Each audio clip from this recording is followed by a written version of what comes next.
Okay.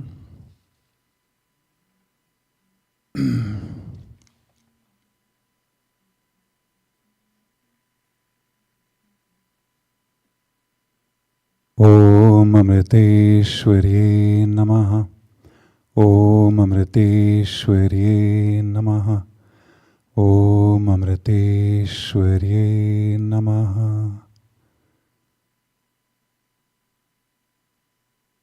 Om Partaya Pradibodhitam Bhagavata Narayanena Swayam Vyasena Gratitam Pura Munina Madhye Mahabharatam Advaitamritavarshinim Bhagavatim Ashtadashadhyayinim Ambatva Manusandadhami Bhagavad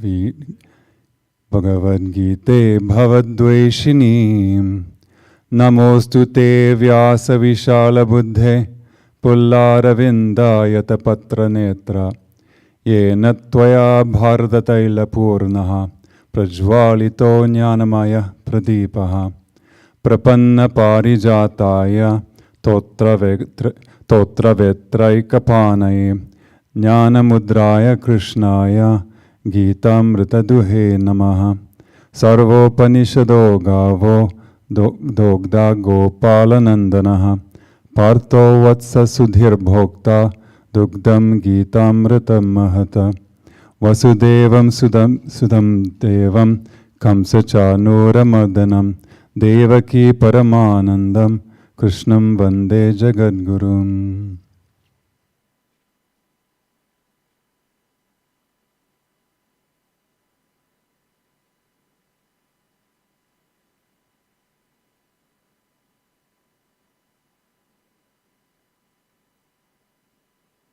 Om Amriteshwarye Namaha.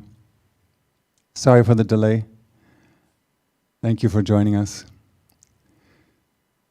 Having talked about the three types of knowledge in the last class, three types of knowledge, three types of actions, and three types of doers, or sometimes it is explained as agents.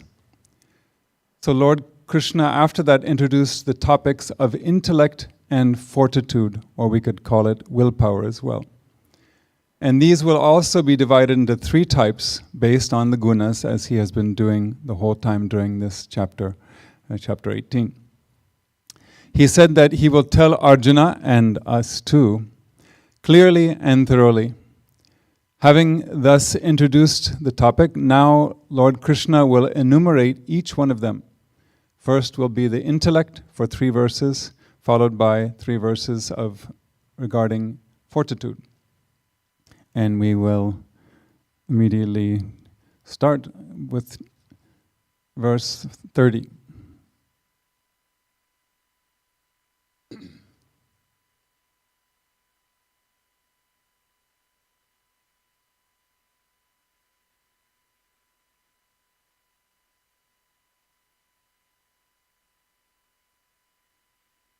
Pravrittincha Nivrittincha Karya Karye Bhaya Bhaye Bandham Mokshan Chaya Veti Buddhisa Partha Sattviki. Now together, slowly. Pravrittincha navrittincha karya karye paya paye bandham mokshan chaya veti buddhisa partha sattviki. I didn't make much changes at all. I just took which and corrected it to that. Just my kind of obsession with syntax. And I'll read it out that way. The intellect that correctly determines the paths of work and renunciation, right and wrong, action, fear and fearlessness, bondage and liberation. That intellect, O Partha, is sattvic. So now we look at the commentaries. Shankaracharya, always first. He says that this passage of saying path of work means in India, typically in Sanskritam or in Malayalam, you say pravritti marga. It means the path of action which leads to bondage. We're going to talk about why action leads to bondage, but not right now. And then he explains the word renunciation, which is nivritti marga, which leads to moksha, liberation. It is basically the path of sannyasa. And remember that this whole chapter, Krishna's, one of his big points is that even householders can become sannyasis and sannyasinis. But there's a lot of, qualifications that you have to pass, especially your attitude. It's basically only your attitude. We'll get to that in a moment. And he says right and wrong action means it includes actions that are done and omitted actions. So like they say in Christianity, I believe, the sins of omission. Sins of omission are not sins that you should have did but didn't. No, it's something you should have done but you didn't do it. So that's a sin of omission. Here we're calling it omitted actions. And he also says these right and wrong actions include both visible and invisible results. So let's say you say something to their face and you're mean to somebody, then that's obvious. But if you're thinking bad things and you're thinking, God, I'd really like to just give that guy a piece of my mind, that's also wrong. Because just because nobody can hear it, it doesn't matter. It counts in the karmic calculation. And it's also part of the designation of whether it's right or wrong when you think of the place, time, and so on. So you might say something that would normally be okay, but if you say it at the wrong place at the wrong time, it becomes a bad or wrong action. So he's very, very thorough. He's not missing anything. And about the intellect, Shankaracharya also says that in addition to the usual evaluating and deciding, one of the intellect states is fortitude, which we call dhriti in Sanskrit. That's going to come up in the last verse tonight. And if you want to review this part of the previous teachings on the intellect and the knowledge, you can see this chapter 20 to 22. Now, Jnaneshwar, I always have lots of quotes from him. Today's no exception. And remember, the translation in English is very antiquated, and I have to do a lot of editing to make it intelligible for people of our age. And so it's not an exact representation, but it's the spirit of it. The best are day-to-day actions that you are qualified to do, and those that have come to you naturally in the course of time. Typically around here these days we hear about people going to help their parents. They're getting old and they need help. They need to be driven somewhere. They're going to have a small surgery or something like that. So this is something that comes to you naturally. It's not your next door neighbor asking, it's your folks, even though they may be a long ways away. So these are all duties or day-to-day actions that we should do. And he's saying that that's okay. That's not included in this path of work because he's talking about selfish actions. That's the pravritti margam. These, back to Jnaneshwar's commentary, these should be performed with the intention of inner purification and attainment of the self. Like a thirsty person drinks water with full concentration. So I know it's nighttime and we're talking about philosophy. If you feel a little sleepy in the middle of this class, I can't blame you.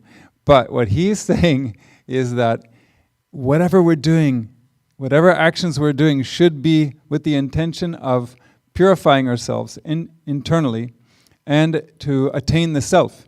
And we should do it in a way that a thirsty person would drink water. That much attention, full concentration. The performance of these actions frees one from the danger of a calamitous rebirth. That means all rebirths are calamitous, so it doesn't matter what it is. We don't want another birth, that's the point.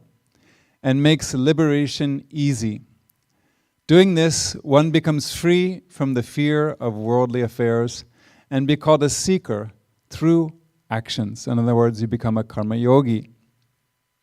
The intellect maintains a firm faith in the attainment of liberation through actions.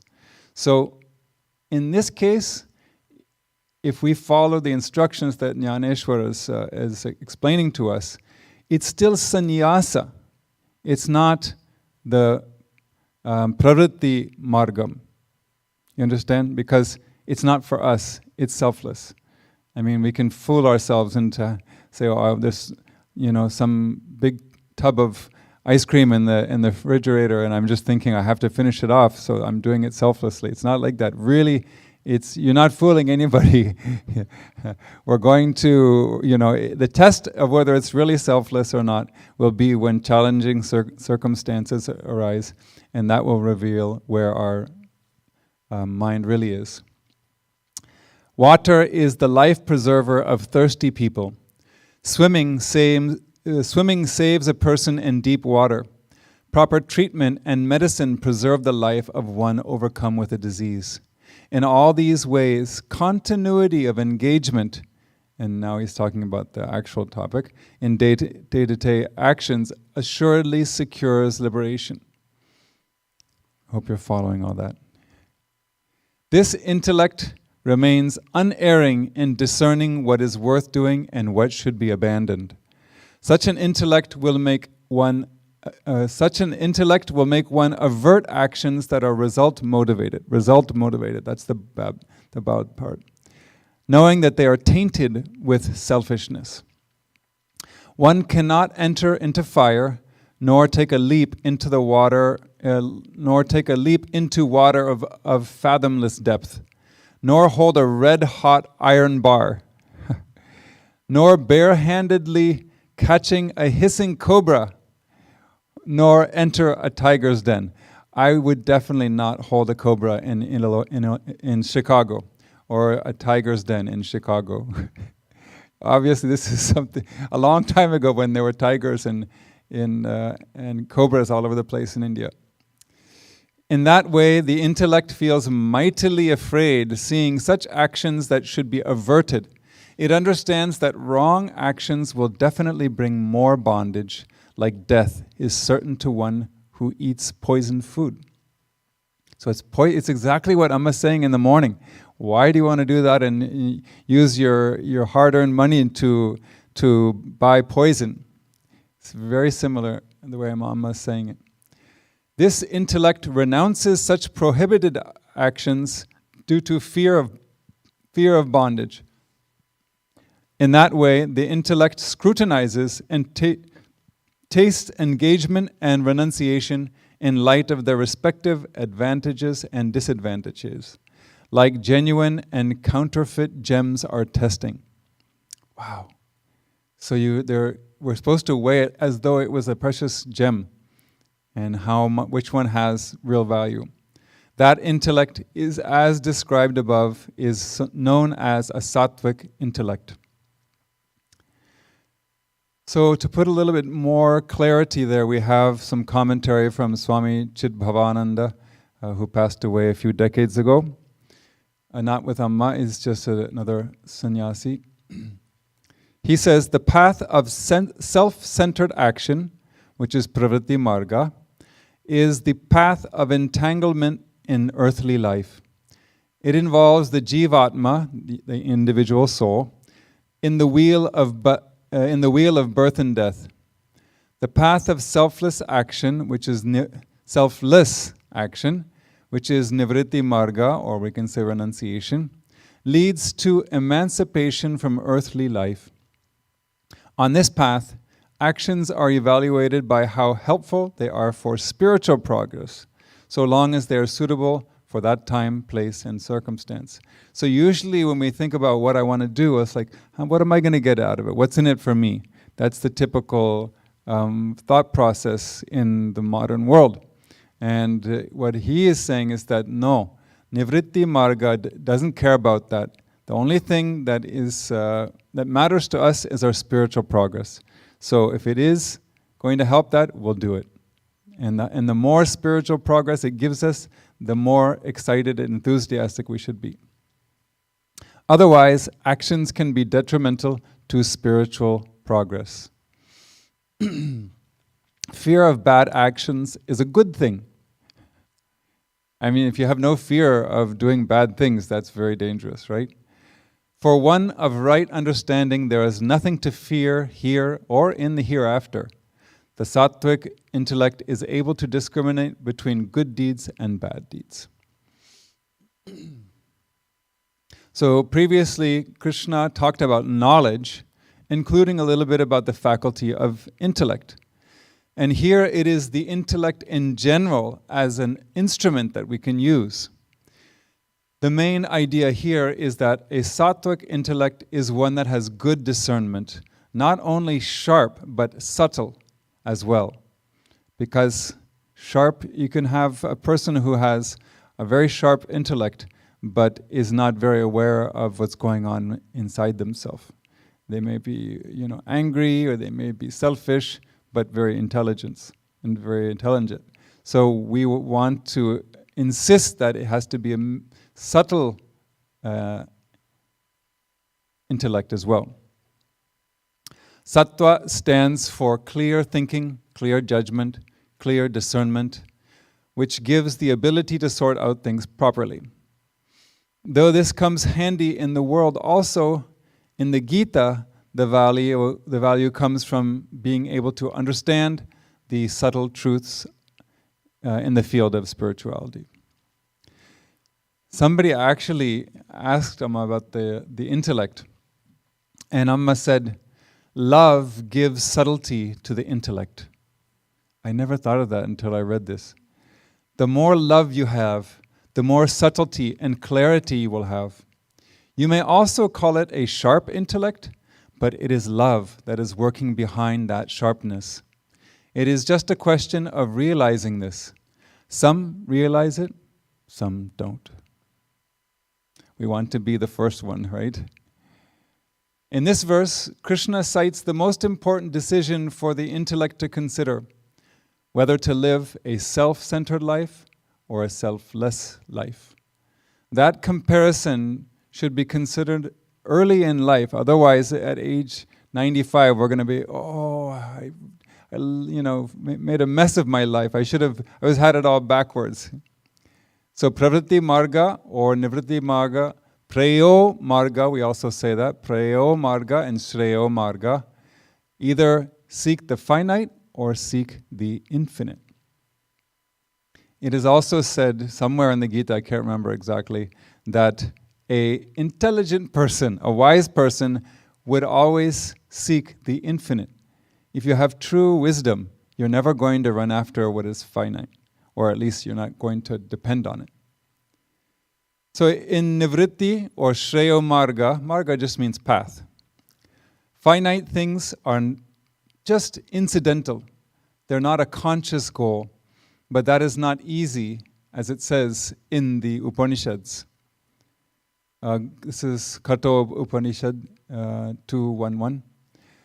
The self-existent Lord cursed the outgoing senses. Thus one sees the outer things and not the inner self. A rare, discerning person, desiring immortality, turns their eyes away and sees the indwelling self. We want to be one of those very few people. And that means we have to aspire to that. It doesn't come just by chance. Some people like to think they can have both. a finite goal and the infinite goal at the same time. I mean, not at the same time, okay, I can imagine that that could be possible to a certain degree. But we should be completely clear about which one is more important. And just think at how we spend our time. Do we spend more time and energy pursuing the finite or from the infinite? When we have to decide which one will we select, the finite or the infinite, because it is impossible to have both at the same time, because they're going in opposite directions. It's also just 2 verses, actually it's a different chapter, Kato Upanishad 1.2.4. That which is known as knowledge and that which is known as ignorance are completely opposed to each other and follow different courses. So it's like saying, I want to go to France and Japan at the same time. It's impossible. For further study, we can find a brilliant analysis in this section of the Kato Upanishad, including the famous line, Na karmana na prajaya dane na tyage naike amritatva manashuhu. Not by work, nor by progeny, nor by wealth, but by renunciation, the few attain immortality. Now remember, people think renunciation means I have to sell my house, my family, my car, my job, quit everything and just go meditate in a cave.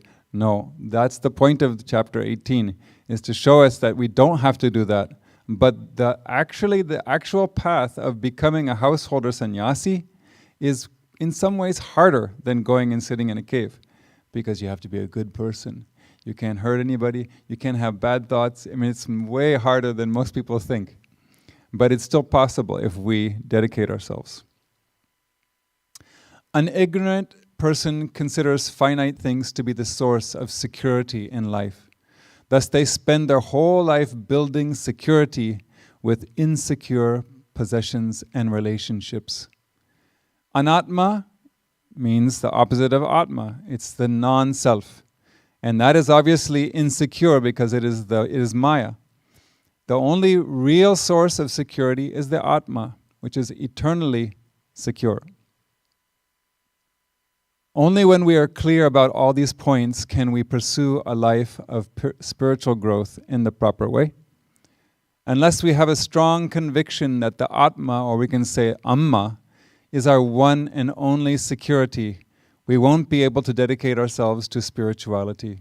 Yesterday, I think it was, a girl who gave a beautiful talk like that. Amma was everything to her, even though she didn't tell anybody, it was all happening inside of her. I felt it was really good example of how someone who's a normal person can really connect with Amma deeply. Such a clear visioned intellect is sattvic, an intellect that can discern between the finite and infinite, which is often called nitya vastu vivekaha.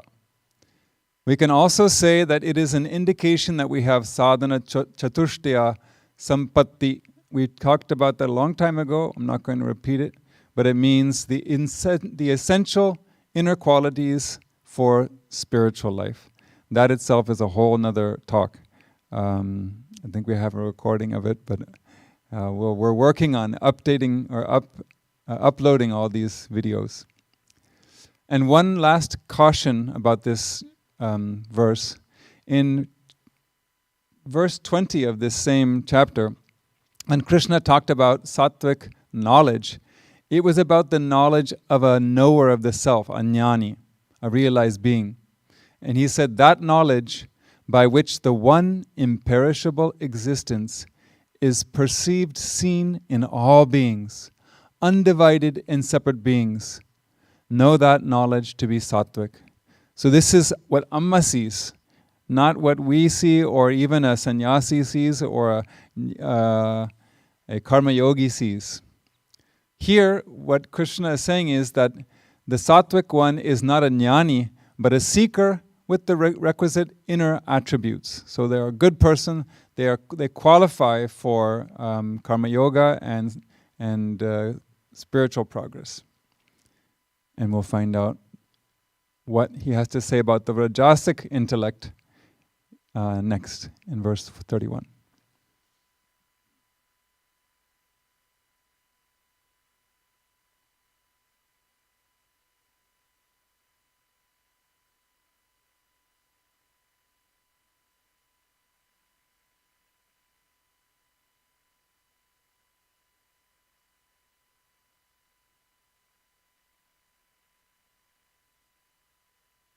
Yaya dharmam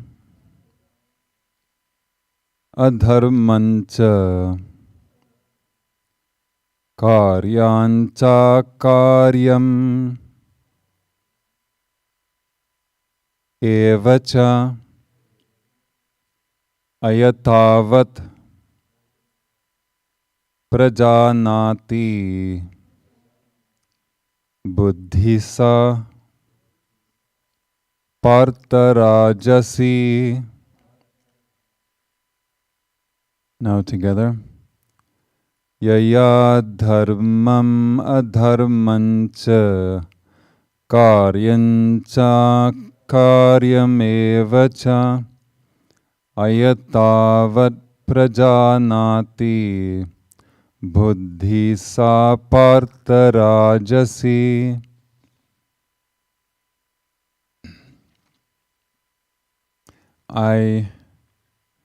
Instead of that, I made it the.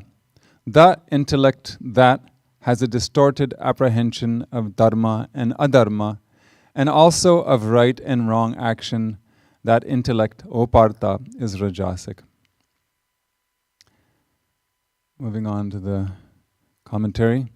I didn't use a whole lot from Shankaracharya, but he said, I liked how he just explained dharma, because you can take that in many different ways. And he says it is what is ordained by scripture. Now, scripture, when you say that, it's an ocean of teachings. And most of the people in today's world never even heard of them, don't read them, don't care.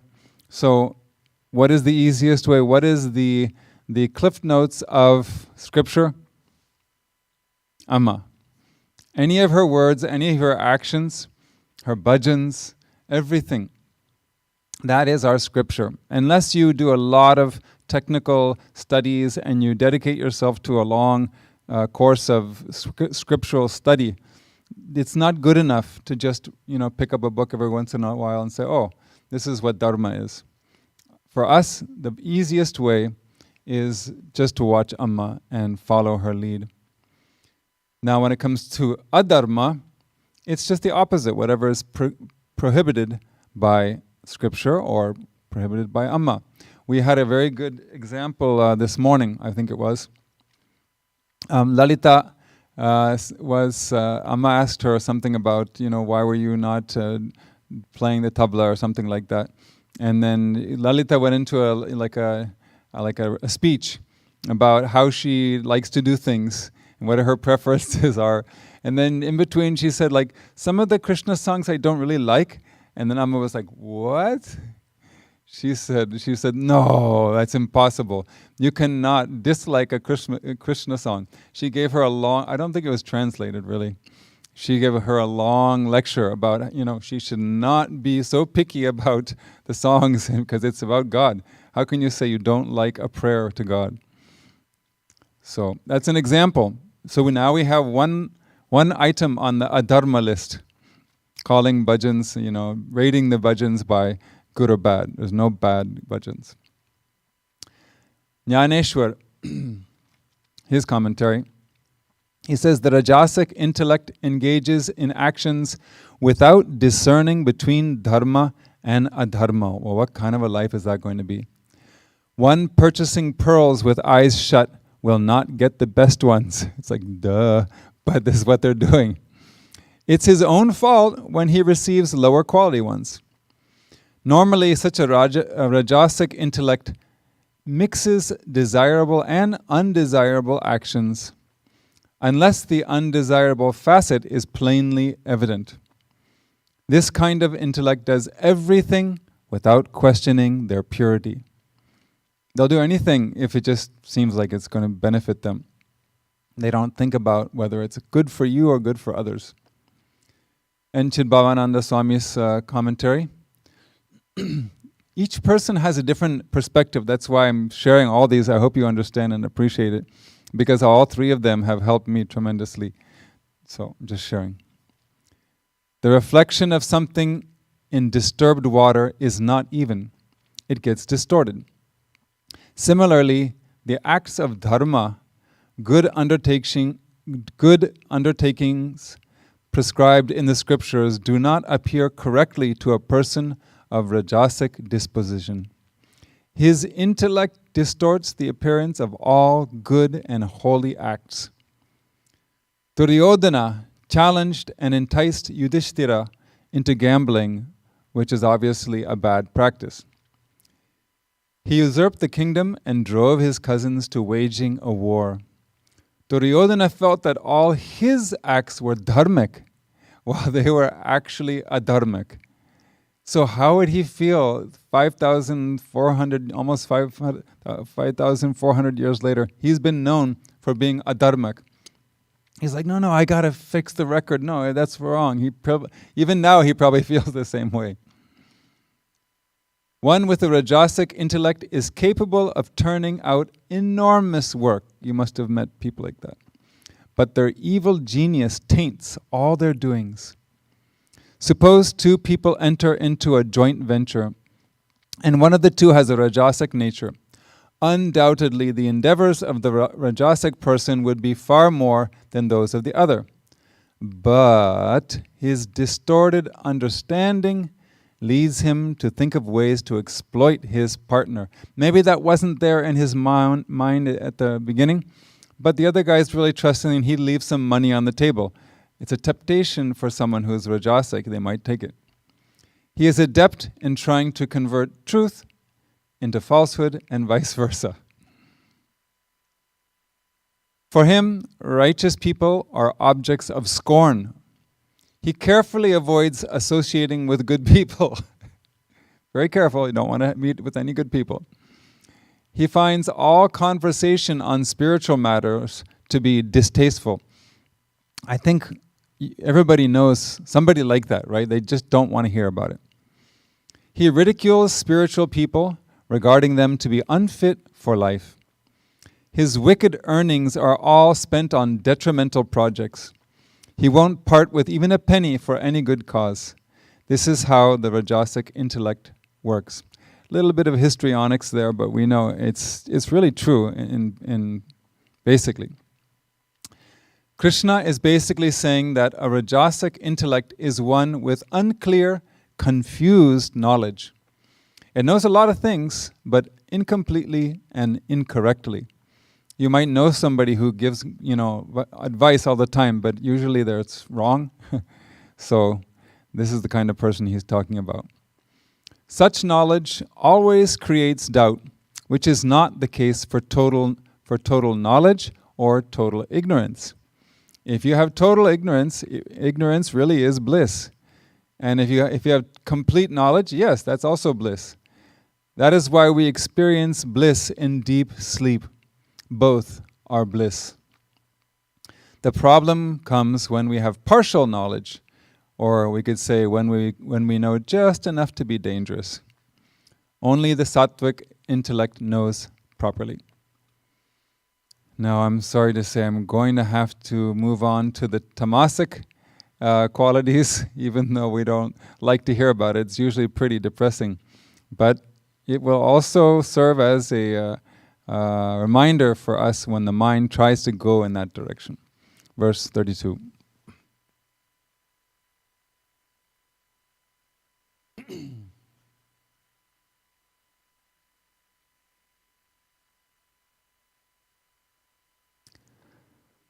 Adharmam dharmamitya manyate tamasavrata sarvartan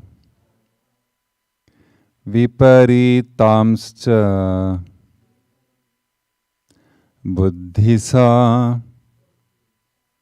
Partha tamasi. Together. Adharmam dharmamitya. Sorry, I made a mistake. Adharmam dharmamitya. Manyate tamasavrita. Sarvartan viparim tamscha. Buddhisa partha tamasi. O Arjuna, the intellect that, wrapped in ignorance, regards adharma as dharma and views all things in a distorted light is tamasic. Just one line from Shankaracharya's commentary. Tamasic intellect views everything in contrary to the reality. So we're going to hear more about that in Jnaneshwar and actually more in Chidbhavananda Swami's commentary. Now Jnaneshwar, the intellect that considers all religious acts to be sins, reality to be false, right to be wrong, character flaws to be virtues, such a distorted intellect that considers the Vedas to be distorted, that intellect is known as a tamasic intellect. Chidbhavananda Swami. Let's say that a patient refuses to take the prescribed medicine, stating that it doesn't taste good. Then he insists on helping himself to a tastier dish, though it will aggravate his disease. Going to school appears troublesome and purposeless to the immature understanding of a boy of tamasic nature. That was me in first grade, second grade, maybe third grade. Playing hooky and seeking bad company seems the best thing that he can do. There are even grown-up people who think that effort is purposeless and that a life of ease and laziness is sensible. They believe that hard-working people do not know the joy of apathy. They find spiritual inquiry to be offensive. No, don't look inside yourself. It would be so hard to live with such a person. But I hear about people who have to live with such people, relatives or whatnot, and it's really torture for them. I feel so sorry for them. They love to speak negatively about people behind their back and waste their time in slander. Virtuous people appear bad, and vicious people appear good in their eyes. A slothful, sedentary pastime appeals to them, and they engage themselves in such day and night. The tamasic intellect guides people in all these questionable ways. So here, Krishna uses the phrase wrapped in ignorance. It's like you can't get out of it. You're like tied up, rolled into that, and you're just stuck in there, and there's nothing else. You can't see anything else. And that rings of 3rd chapter, verse 38, where he said, "As fire is enveloped by smoke, as a mirror by dust, as an embryo in the womb, so this is covered by that." That in chapter 3, it was covered by desire. And here it is covered by tamas. Doesn't matter really which one it is, because either way our discernment is completely gone or compromised. And that leads to wrong, even contrary understanding. In the case of the rajasic intellect, it was only the rajasic intellect. We're going back to the previous verse. It was only vague and confused, but the tamasic intellect is confident and assertive in its own distorted misunderstanding. That is even more dangerous. This can lead others to follow wrong advice, especially for indecisive and vacillating people. There's some people who are they're not sure what to do, and they're constantly, seeking advice from other people. What happens if they take advice from somebody who has a tamasic intellect. They're going to get the exact opposite of what they should hear. In addition to regarding adharma as dharma, we can include bondage as moksha and moksha as bondage, security as insecurity, and vice versa. So let's say someone says, oh, if you do that, if you do a bad thing, if you're angry with people all the time, that's going to create more karma for you. They'll say the opposite. No. This is the way I'm getting rid of all my negativities and I'm going to get free from this. And then if we say, no, moksha comes from taming your mind, they'll say, that's bondage. Controlling your emotions is bondage. So they have the exact opposite beliefs. The tamasic intellect understands everything in the opposite way. And once a devotee asked Amma, if fate can be changed, couldn't Sri Krishna have changed Duryodhana's mind and avoided the war? Amma responded, the Lord showed his supreme form to both the Pandavas and the Kauravas. Because of his humility, Arjuna could recognize the Lord's greatness, but the egoistic Duryodhana could not. It is no use showing anything to those who don't have an attitude of surrender. Spiritual principles can be imparted only to someone who deserves it and who is of the right disposition. Glorification of the body was what Duryodhana considered important. He didn't have the attitude to absorb the Lord's advice.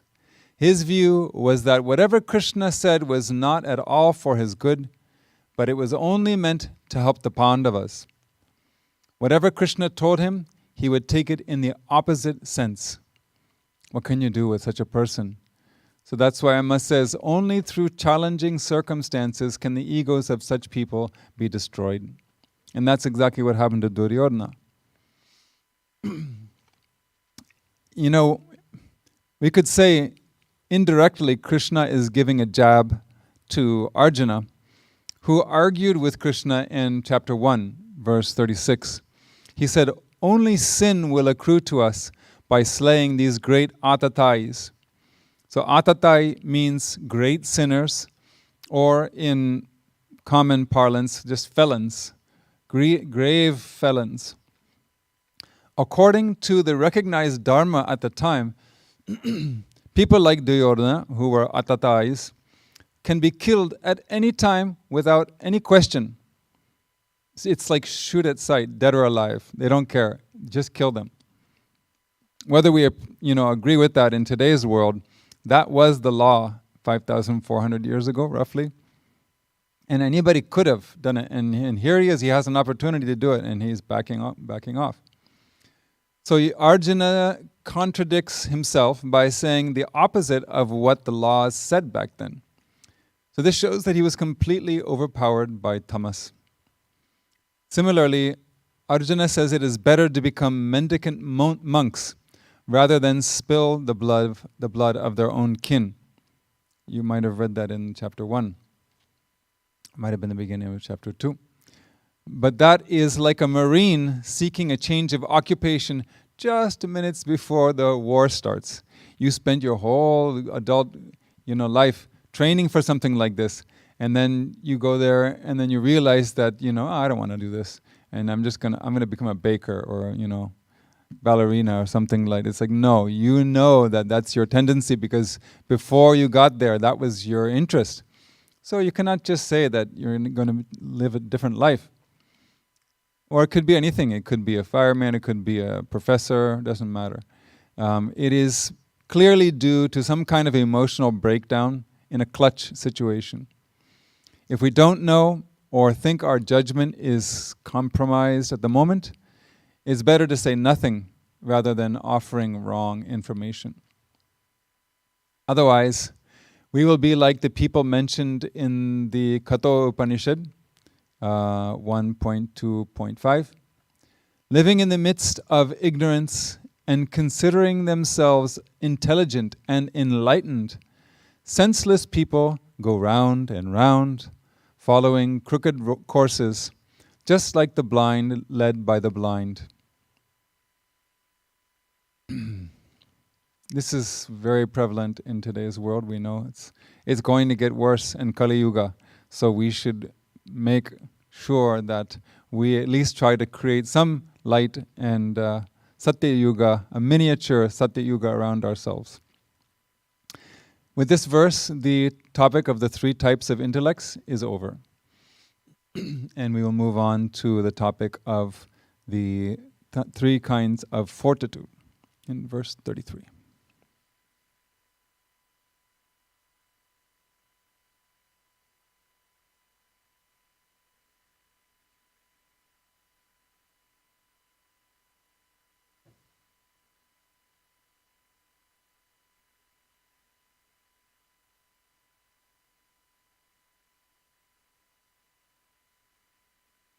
Trityayaya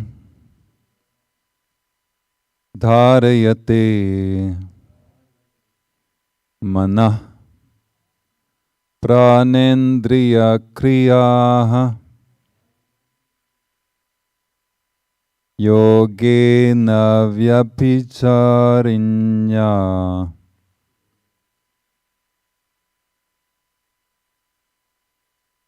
dhritisa Partha Sattviki. I know that second line, first half is it's definitely a mouthful, but we'll chant it very slowly there. I'll chant it even slower than that when we get there. Together. Trityayaya dharayate mana pranendriya kriyaha Yogena vyabhicharinya Tritisa Partha Sattviki.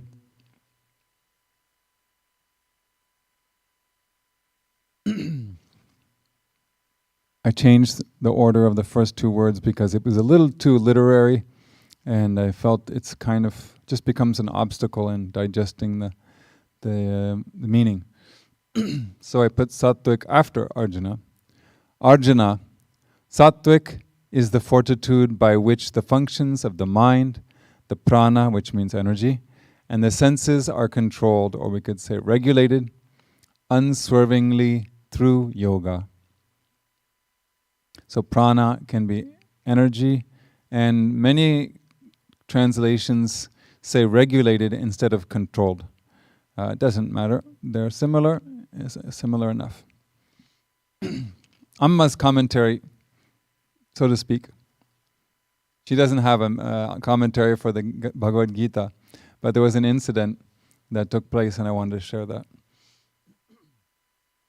A devotee, Ramachandran, raised a question saying, many texts say that in ancient gurukulas, gurukulas were basically the education system in the ancient times in India, and they have something in Japan like terakoya.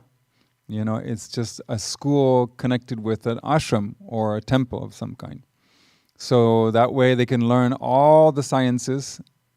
Yes, the monks knew the sciences back then, and also spirituality at the same time. So he says, many texts say that in ancient gurukulas, performing actions was given more importance than doing sadhana. Even though the Upanishads say that karma yoga alone will not lead to self-realization, the gurus used to assign new disciples the task of tending cows, like the Shantamritananda Swami, or cutting firewood for the first 10 or 12 years. Why was that? Now these are very dangerous questions to ask Amma, because it sounds a little bit like you're criticizing the tradition. That's not a good idea, okay, around Amma. Just one warning. Amma replied, it's impossible to gain purity of mind without engaging in action. Wow. Some people don't even believe in that. She just says, frankly, What a spiritual being needs first is selflessness.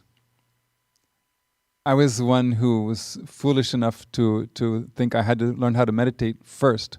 Because you don't even know how to meditate, or what am I supposed to meditate on? How can you meditate? So, as Amma says, selflessness is the first step.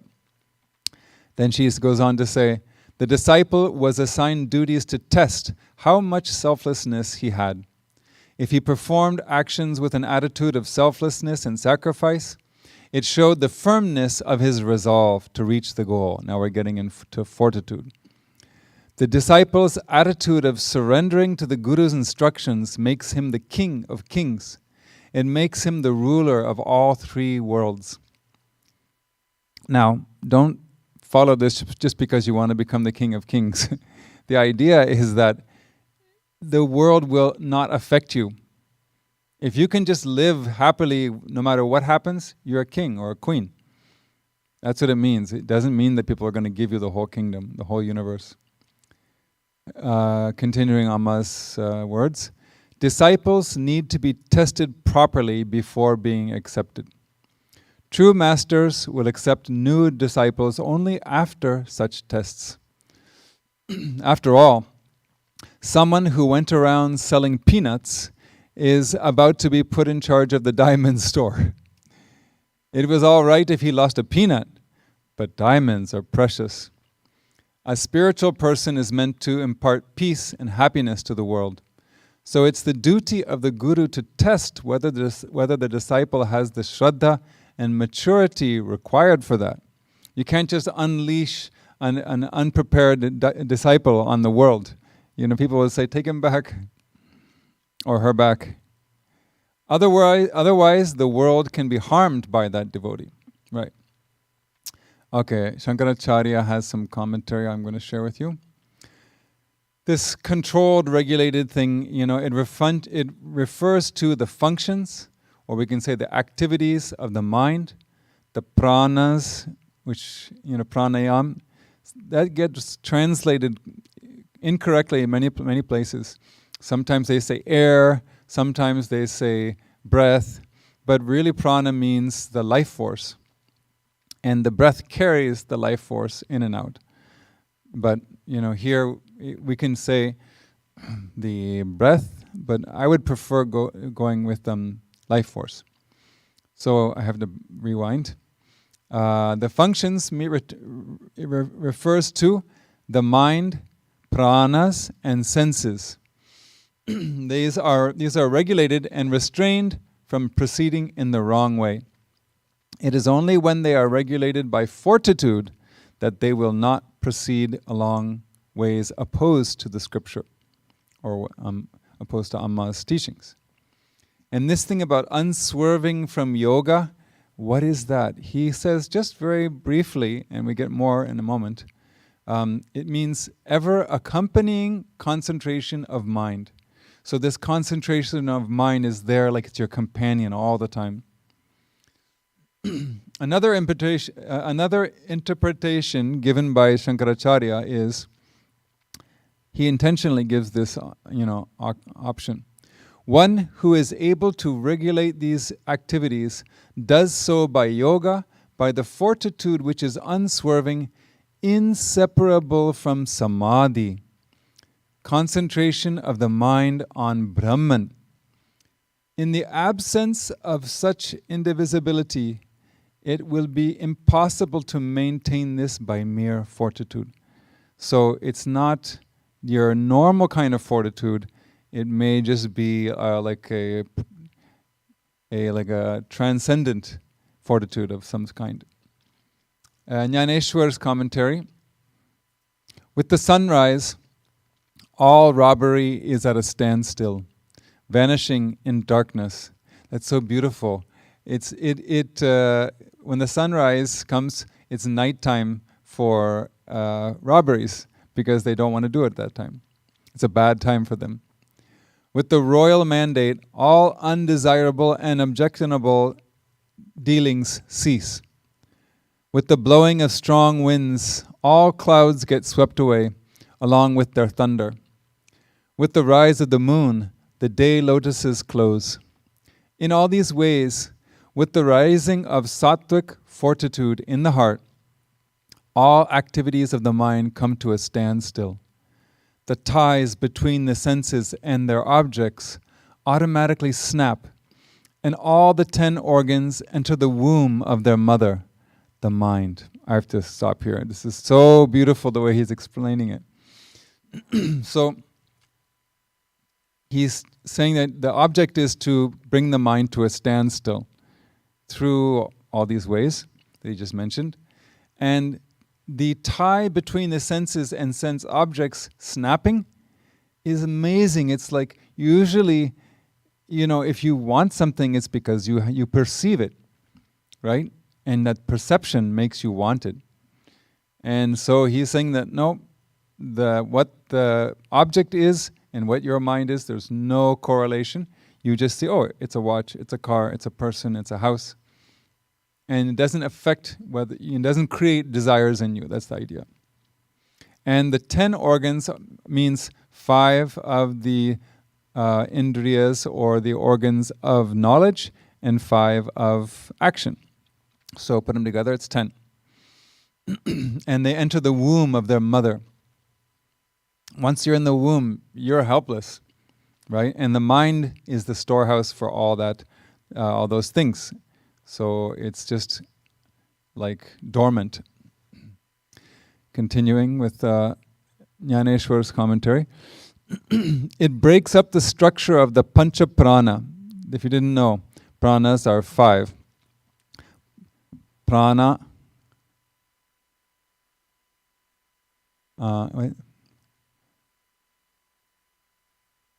prana, apana, vyana, udana, samana. These are the principal ones. The ties, it breaks up the structure of the 5 pranas, blocking its upward and downward paths. Prana is up and apana is down, I believe. It breaks up the structure of the pancha prana, blocking its upward and downward paths, and ties them together as a bundle, blocking and driving inward to a central point, the Navadvara. Then the principal life wind, prana, jumps along with them into the Sushumna. Can you believe this is a 16-year-old writing this? Those of you who know one of our residents here, Ekavir, he's 15, 1 year later, is he going to be writing this? Were we writing things like this at age 16? Unbelievable. He's talking, it's so occult. It is such a detailed explanation of how to control the breath and make it sit in one place. The Sushumna is basically the middle passage of energy in the body, which is between the 2 others, which are Ida and Pingala. There's more from him. The mind is made naked by stripping off all its apparel in the form of fancies and ideas. Wouldn't it be nice to have the mind just drop all its fancies and ideas? Then the intellect sits quiet behind the mind. The next sentence is a little complicated, but I'll try to make it intelligible even through words. The king, fortitude, who compels the mind, the life winds, and the organs to give up their mutual chatter made possible by their various functions, and who, putting them in a blank state, locks them up in the hermitage of spiritual meditation, the heart, through yogic powers. It is that fortitude that keeps them caged there until they are delivered to the Supreme Self, or to Amma. That is sattvic fortitude. That's a tall order, but it's a beautiful explanation or visualization of what we should aspire for. Now, Chidbhavananda Swami's commentary. This virtue of fortitude is indispensable to one who has chosen to live a spiritual life. the diverging sunbeams may be made to converge again. That concentrated brilliance directed on anything is capable of providing greater revelation of that thing. Fortitude is similar. Knowledge and action converged into one and increased in capacity is termed as fortitude. I want to read that again. Knowledge and action converged into one and increased in capacity is termed as fortitude. Yoga fosters fortitude. As one advances in yoga, fortitude develops in them as a matter of course. The yogi's mind, energy, and senses become increasingly perceptive and effective. The beneficial part of this great potential is that these sharpened faculties are all utilized in the service of the Paramatman. We can say in the service of Amma. That is to say, all the feelings and reflections of the mind are devoted to adoration of God. Prana is the life energy, like we said. The seeker has no other motive in life than directing that life energy to the glory of the Lord. The functions of the senses are all dedicated to his worship in as many ways as possible. Fortitude is the outcome of the combined sublimated activities of the mind, energy, and senses. Now this next analogy is a little hard to understand, but I think it's worth sharing. He says, a thread is made up of innumerable fibers. The fibers at the end of a thread must be twisted into a single point in order to pass it through the eye of a needle. But if that eye is blocked with dirt, the pointed thread would bend instead of passing through. This is due to lack of stiffness in the thread. We've all had that problem trying to put some thread through a pin, through a needle, yeah. But the firmness of the yogi is as pointed as the end of a thread, and as stiff and penetrating as a sharp needle. The yogi dedicates such a carefully cultured fortitude for the loving invocation of God. It is in no way demeaning. It is in no way demeaned for any other purpose. As the needle of a compass always points to the north, the resolve of the yogi is ever directed to the Lord or Guru. It is therefore unswerving. This fortitude is sattvic and leads the seeker to the Supreme. All those things that take us closer to God and closer to the goal, don't you notice how they're the most difficult ones? So, at least we can try to get out of tamas and increase our sattva. I always feel that we don't want to increase our rajas because we already have too much of it. But if we can take tamas and make it rajas, at least that's some kind of progress. And then we have to convert our rajas to sattva to get anywhere near where he's talking about. After giving darshan one day, Amma went to her room where she found a brahmachari waiting for her. Suddenly, without any introduction, she started talking to the brahmachari and answering his question as she had read his mind, I'm sure. Amma said, "Son, when you sit for meditation, keep your mind totally fixed on God and make sure your attention doesn't drift to other things." Sorry. I'm not perfect. I really want to attain this. I'm just saying, I gotta be honest. Only your beloved deity should be in your mind. You need to have that kind of detachment. Now let's get serious here. Once a sannyasi was sitting in meditation and a man passed in front of him, running at great speed. The sannyasi didn't like this at all. A little later, as the man came back by the same path with a child, the sannyasi asked him angrily, Why don't you show some consideration? Didn't you see me meditating here? Still Amma's story. Very respectfully, the man said, I'm sorry, I had no idea that you were sitting here. And the sannyasi says, why can't you see? The man replied, my son had gone to play with his friend, but hadn't returned, and I was missing, and he was missing for some time. I was afraid that he might have fallen into the pond nearby, so I ran to check. I'm really sorry, that's why I didn't notice you sitting here. The man begged to be forgiven, but the sannyasi, he must not have been a real sannyasi, the sannyasi wasn't about to give up. It wasn't at all courteous to disturb me as I was meditating on the Lord, said the sannyasi. The man replied, you who were meditating on God were able to see me running by, but I couldn't see you sitting right in front of me as I ran in search of my son. It seems that your relation with God isn't nearly as strong as my relation with my child. Oh, really gave it to him. What is this meditation then? Is there no patience and humility? What is the use of such meditation? He's right? You cannot fault him that. And if the sannyasi gets angered again, Amma will just say, you did the right thing. Well, she probably wouldn't say disrespect a sannyasi though. Even if they're just wearing the robes.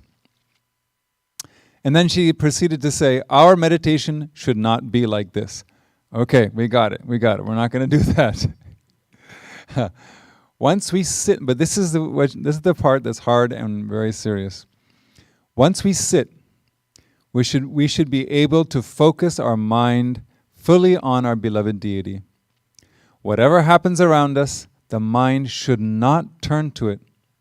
The mind, right? Not just the body. And even if it does, we should take care to bring it back immediately and bind it to the object of meditation. If we practice this constantly, our minds won't wander anywhere.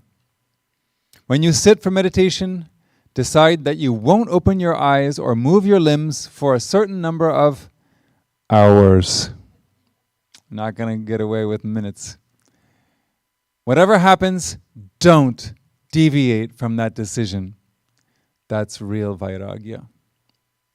So, the brahmachari, who's a sannyasi now, I'm very glad he posed this follow-up question. Amma, many thoughts creep in and create a lot of restlessness. The next part is a little humorous. Sometimes I feel that all I want is God's darshan and to have devotion to Him. At other times, I want to learn the secrets of the universe. I want to unravel them through sadhana. At other times, I don't want any of these.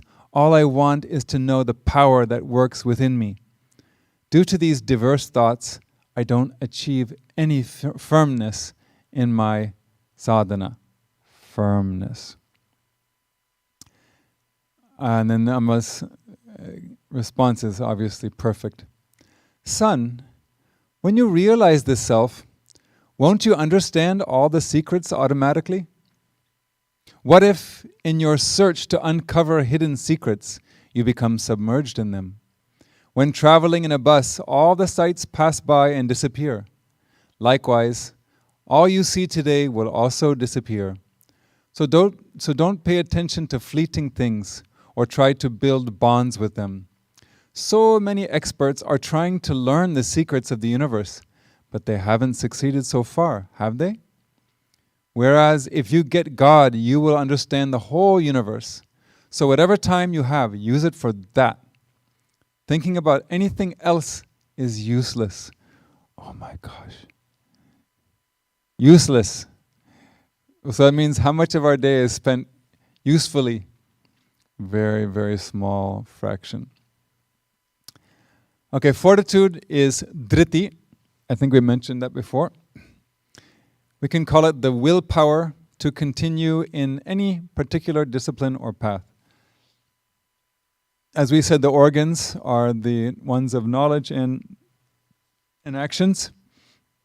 But on top of that, this is including the 5 pranas and the antakarana. He didn't mention it, but it comes out in the commentary.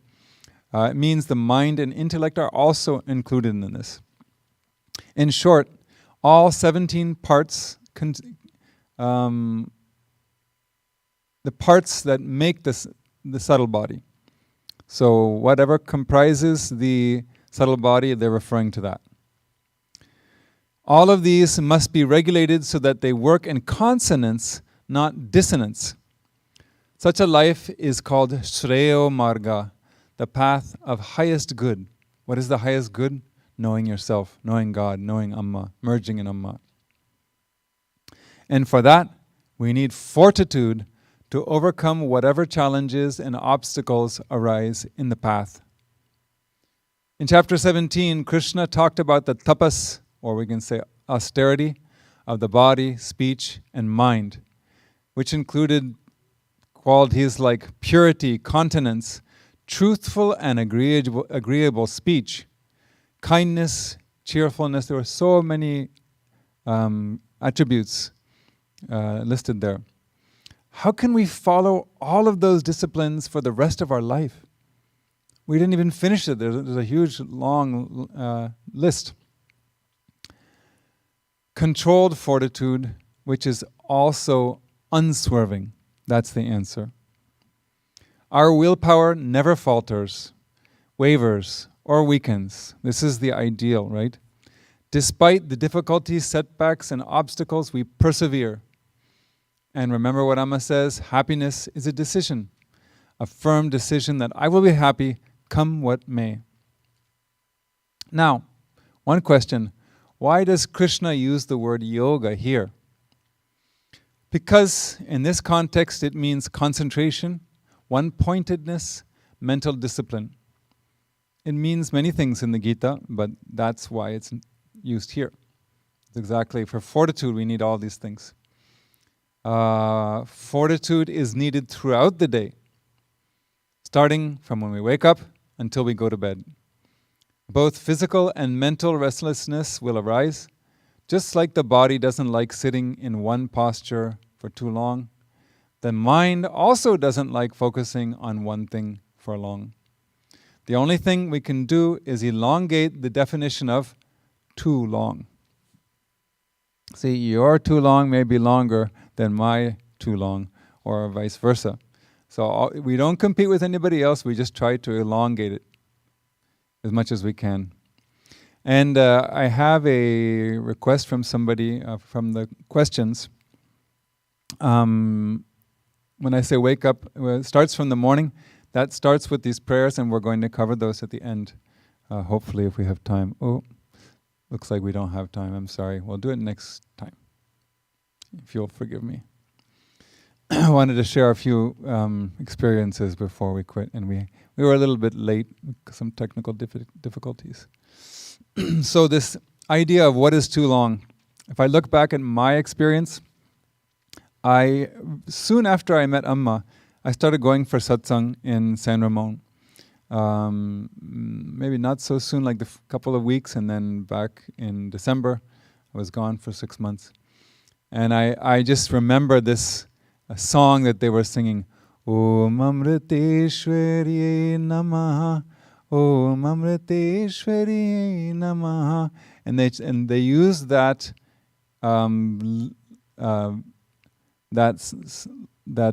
song to chant the 108 names of Amma, and they would go really slow, and in between they would sing the Om Amriteshwari Namaha. It took so long, and I thought, these people are so crazy. Why are they taking so much time? Why can't we just say, done, you know? But the idea is to inculcate some patience, which I did not have at age 21. Then I learned how to chant it very painstakingly. It was very difficult. And then I started learning the 1,000 names after I went to India. And I'll tell you, honestly, I would do it only on Saturdays and Sundays because it took me hours. I would get stuck on a word, and I just go over and over and over until I could get to what sounded like the proper pronunciation. So 3 hour archana, it was just too much to do every day. And so that was a progress for me to be able to do it at all. And other things like tests that the Guru can give and help us increase our bandwidth, so to speak, mental bandwidth. All kinds of adventures in Amrita Puri. I told some people here recently a story about how the pipe in the backwaters got broken by some propeller, and Haran and I were diving down with a wrench to tighten some thing down there, and we would dive down, and then when you're out of breath you come up and hand the other guy the wrench, and then he would go down and try to tighten it more. That took us like 2 hours, and then we got sick the next day. It was just like crazy. And then the heavy rice containers weigh 75 pounds or something, and you're carrying them to the hall. All these things, I don't think I passed any of these tests. But I got a lot out of it. So personally, don't worry, you're not going to have to do these things, not least here. If you go to India, you'll have lots of experiences. And it doesn't. Anyhow, Amma's not going to kick us out if we fail. She just wants to see our effort, that's all. As Amma said, Gurukulas were the original education system, and the Guru would test their students to see how much willpower they have. The students may not get food or for a whole day. That happens sometimes. Sometimes there's no water, sometimes there's no electricity. So first we have to do it involuntarily. And there was some complaining there also. But soon, once we understand that it increases our willpower, we start doing it voluntarily. So all these things that we feel are tapas, and we just feel, this is terrible, why do I have to do that? When we understand that it's increasing our willpower and our fortitude, then we'll start doing it on our own volition. So I hope we all advance in that direction and don't do what we did, cursing our bad luck for not having water or whatever it is. Think of it as an opportunity to grow. Om Namah Shivaya.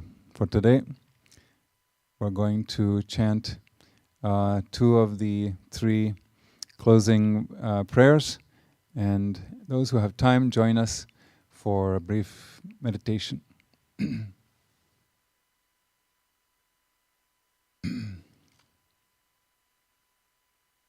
Om Asato Ma Sadgamaya Tamaso Ma Jyotirgamaya Mrityorma Amritam Gamaya. Om Shanti Shanti Shanti. Om Lokaha Samastaha Sukhino Bhavantu. Lokaha Samastaha Sukhino Bhavantu. Lokaha Samastaha Sukhino Bhavantu. Om Shanti Shanti Shanti. Om Shri Gurubhyo Namaha. Harihi Om.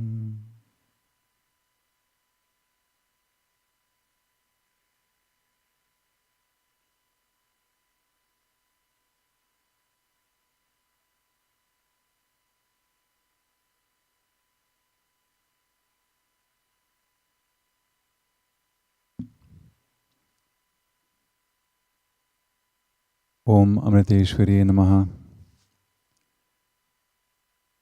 Let us meditate together for some time.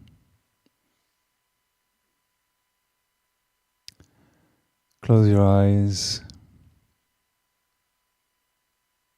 Check your posture. And slow down the breathing process.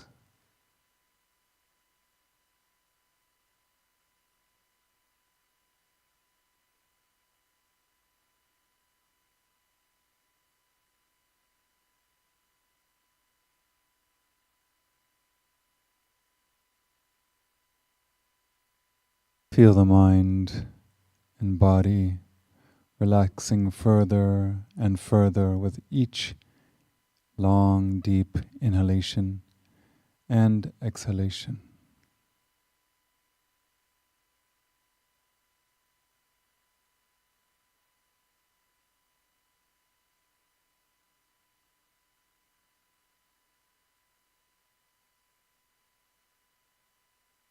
Feel Amma's subtle presence all around you,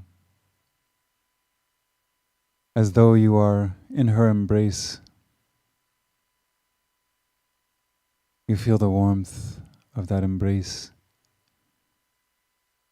and the warmth of her heart. You feel the love in her heart wrapped all around you.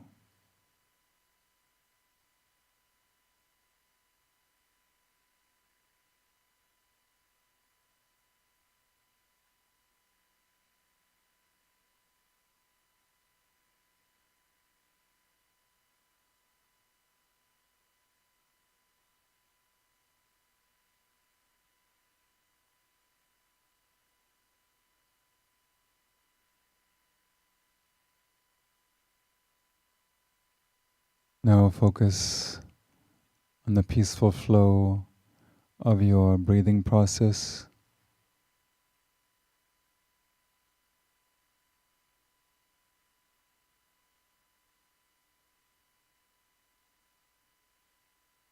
Be aware of each and every breath.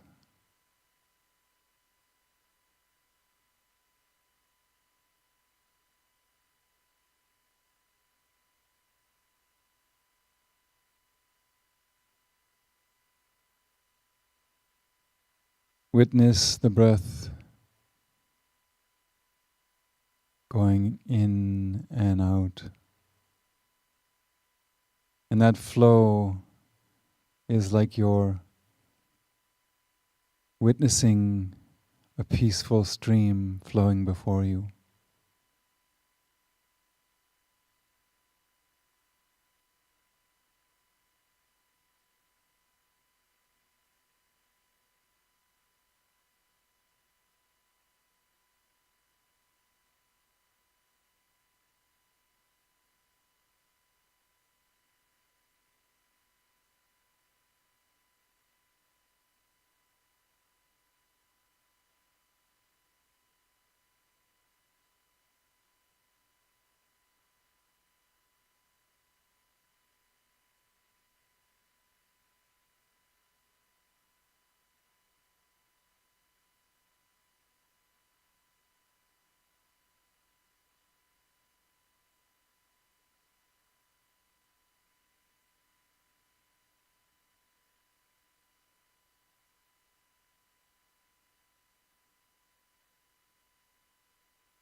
As we focus our awareness on the breath for some time,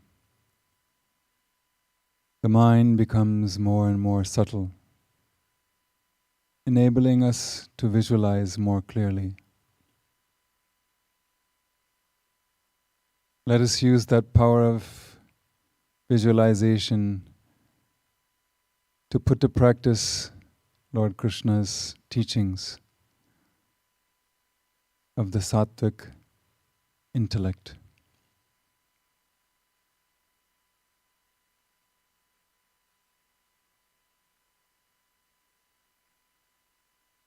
Try to find an incident that took place today or recently. It could be a good experience or not so good experience due to how we handled that circumstance. Exercising that sattvic intellect, we can try to find out why it went well or the opposite. Something in the mind triggered our behavior, for good or bad. And let us try to where we went well and where we went wrong. That way we can reinforce such habits of looking into our own mind before we act.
If you wish, you can also visualize something expected to happen in the near future and how you can use that sattvic intellect to approach that circumstance in a subtle way, a sattvic way, being very aware of our own disposition and inner attributes.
Now let us pray to Amma for her divine guidance and grace in this process, because we know it is not simple. O Amma, you see all my thoughts. All my thoughts flow through you, so I cannot hide anything from you. You know that I struggle to maintain that standard of spirituality, constantly remembering you, constantly peaceful, constantly kind. But I also know that you are the fastest way for me to get to that place. So my only prayer now is to increase my love for you. The more love I have you, the more I will become like you, and the more I will be able to put your teachings into practice. So Amma, make this devotion that not only I, everybody has, make it a forest fire that will never go out and will consume all of our negativities so we can become an instrument in your hand.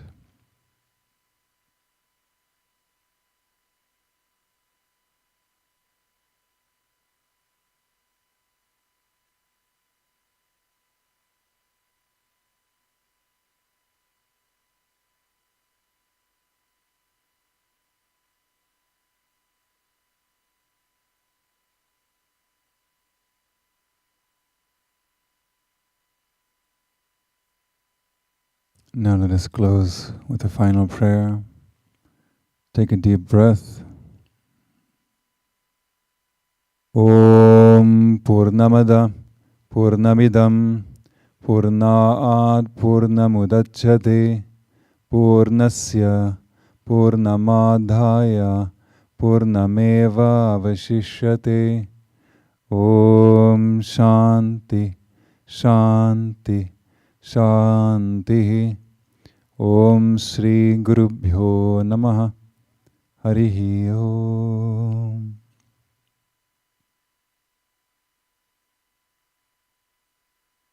One more long deep breath. And as you breathe out, you can open your eyes slowly if you wish.